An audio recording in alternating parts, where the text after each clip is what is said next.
Following a distressing breakup, Ben experiences insomnia, leading him to take up the late-night shift at the nearby supermarket, where his creative imagination takes flight as he passes the hours. Ben, a 25-year-old with a youthful appearance, possesses a unique power to halt time and pursue his desires. Regrettably, he often employs this ability to undress women and engage in his cherished pastime, drawing their portraits. However, Ben's life took a different turn not long ago. 5 weeks prior, Ben found himself in a heated argument with his girlfriend, Susie, who labeled him a failure. Frustrated by her words, he decided to end their relationship. It marked Ben's inaugural breakup. This action further infuriated Susie, prompting her to hurl objects in his direction. In that moment, everything began to slow down for Ben. Following their breakup, Susie swiftly moves on and finds comfort in the company of another man. Spotting them together in the cafeteria, Ben begins to question whether she ever truly cared for him. Observing Susie's rapid rebound, his friend Sharon advises him to let go and move forward. Ben concludes that he couldn't have made her happy anyway, as she always sought something better elsewhere.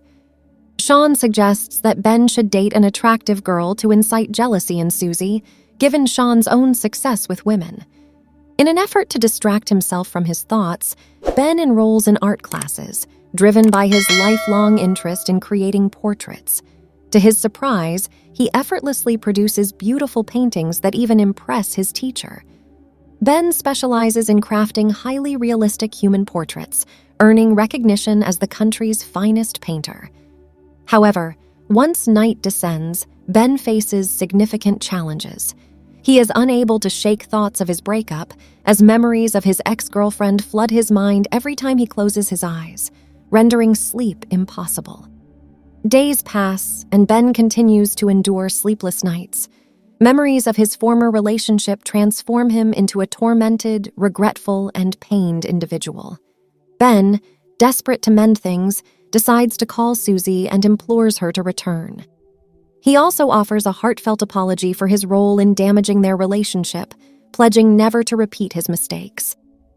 Despite Ben's earnest pleas, Susie declines his request and abruptly ends the call. This rejection plunges Ben into an even deeper pit of despair. Wishing he could freeze time and escape his troubles, Ben spends the following days trying to keep himself occupied. He immerses himself in books, watches movies, and even embarks on solitary trips to different cities. However, when night arrives, insomnia takes hold, making it challenging for him to focus on anything else. One evening, he strolls to a nearby supermarket and spots a job opening for a night shift position. Recognizing this as an ideal opportunity to fill his extra hours and earn some money, Ben promptly applies for the job. The following day, he secures an interview with manager Jenkins and ultimately lands the position. For the first time in a while, Ben finds a glimmer of happiness and believes his life is on the brink of change. As he settles into his new job, he observes how his colleagues each have their own unique ways of passing the time. Sharon, the cashier, takes care to conceal the clock using various items, believing it helps time pass more slowly. Among the staff, there's Barry Brickman, who rarely takes work seriously, often joined by his equally lighthearted friend, Matt Stevens. They enjoy playing pranks on female customers, such as sneakily placing humorous items in their bags. Some customers find these surprises perplexing, while others decide to keep them. The exception to this workplace humor is their boss, Jenkins, who seems unfazed by the passage of time as he continues to work. Ben, however, has an unconventional way of passing the time. Lost in deep melancholy, he disengages from time and reality. In simpler terms, he uses his unique ability to pause time and his surroundings, granting him the freedom to do as he wishes.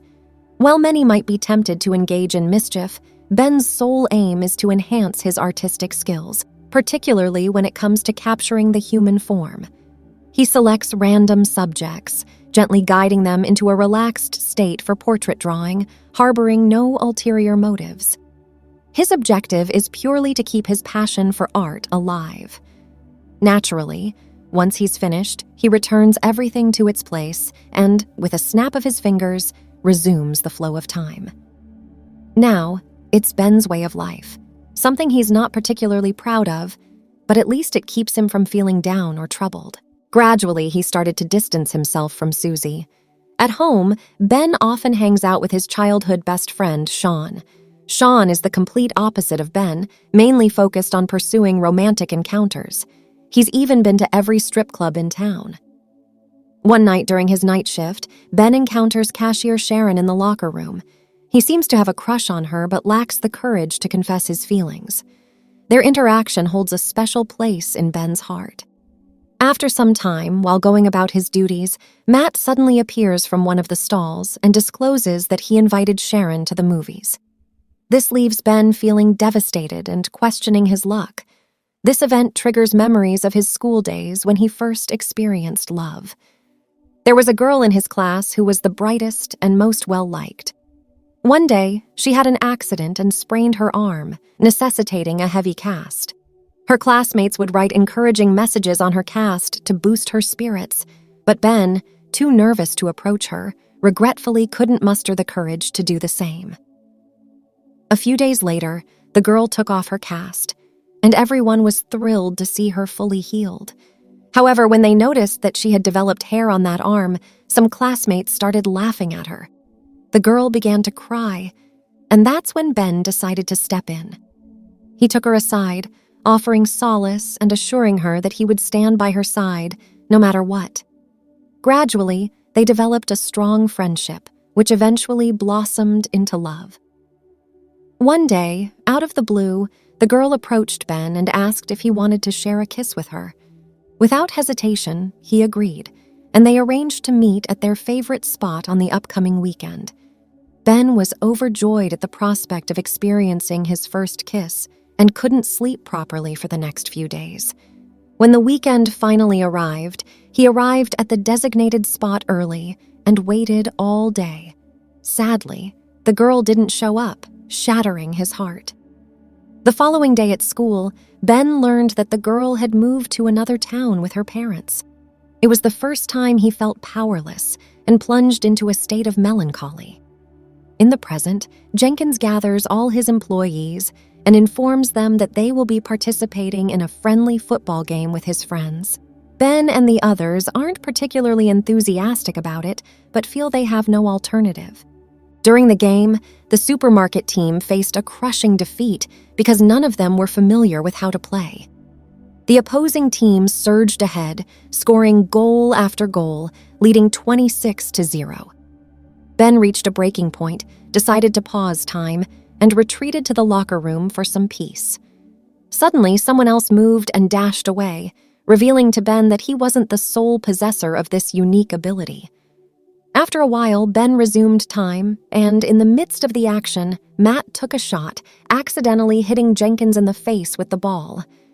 Jenkins was rushed to the hospital, and the rest of the group dispersed, leaving only Ben and Sharon behind. In the next scene, the two of them stopped for coffee. Ben discovered that Sharon was indeed single, and Matt had given him incorrect information.